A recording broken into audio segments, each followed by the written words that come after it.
ما حد بيعبي مطرحك بقلبي. ليش دائما أنا الغلطان؟ قصة كبش الفدا في العائلة عنوان حلقة اليوم. من القلب إلى القلب مع مارسيليا، وهاليوم الحلقة 8. هاليوم أريد أحكي على شخص موجود بكل عائلة. مو شرط إن هذا الشخص أسوأ شخص، ومو شرط إن هذا الشخص هو اللي أخطأ، بس الغريب إن أي شيء يصير بالبيت يحطون اللوم عليه. إذا صارت مشكلة هو اللي سواها، أو إذا صار أي خلاف هو السبب، إذا أحد زعل هو السبب، أو إذا يحاول هذا الشخص يدافع عن نفسه راسا يقولوه ليش أنت حساس، ليش أنت تدور مشاكل، وأنت اللي تسوي كل هاي الشغلات المزينة. هذا الشخص اللي بالعائلة يسموه كبش الفداء، وخصوصي إذا كانت العائلة أحد الوالدين بها أو أحد الأشخاص شديد النرجسية، فيخلوه هذا الشخص هو كبش الفداء، حتى أي أغلاط اللي يسووها يحطون اللوم عليه ويرموها عليه. فهذا الشخص من يكبر راح يعتقد انه هو سبب المشكلة، وراح يعتقد انه هو كل هذا اللي دا يصير بسببه، ولازم يسكت حتى اذا هو ما سوى شيء، ولازم يعتذر حتى اذا هو ما اخطأ، بس يتصرف هكذا حتى يرضى القبول من العائلة.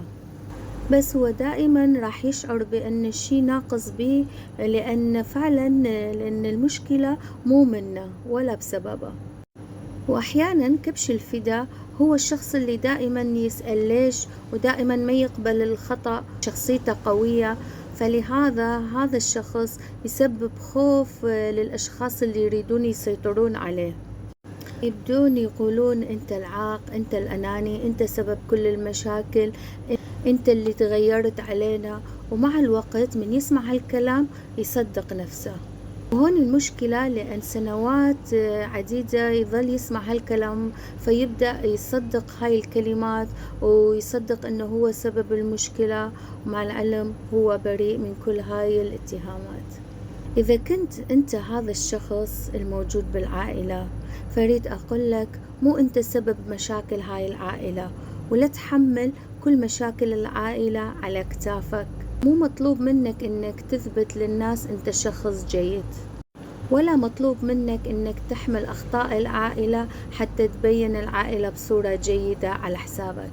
أنت بس مسؤول على أخطائك، وأنت مو مسؤول تتحمل مشاعر الآخرين والفوضى اللي يسووها ومشاكلهم. وخروجك من دور كبش الفدا مو معناته انك تدخل حرب مع عائلتك، بس المفروض تخلي حدود بينك وبين عائلتك، وتفهمهم ان هاي المشاكل وهاي الشغلات مو من مسؤوليتك، ولا انت عندك علاقة بيهم. وأن تفرق بين الشعور بالذنب وبين انك تكون مذنب فعلا. وآخر شيء أريد أختم وأقول للشخص اللي كان يعتقد إنه هو سبب المشكلة، أقول له أنت مو سبب المشكلة، بس أنت الشخص اللي ما قبل إن يكون أو يحمل أعباء ما كانت له، أو يحمل أعباء الغيره. وسؤالي لكم، هل حسيتم أنتم أنكم هذا الشخص اللي يلام بالعائلة واللي يخلون عليه الأخطاء حتى إذا أنت ما أخطأت؟ اكتبوا لي تجاربكم وقصتكم، بلكي يستفاد منها الشخص يحاول يفهم نفسه كل الزين. ولأن حديثنا من القلب إلى القلب مع مارسيليا، انتظروني بالحلقات الجاية. باي.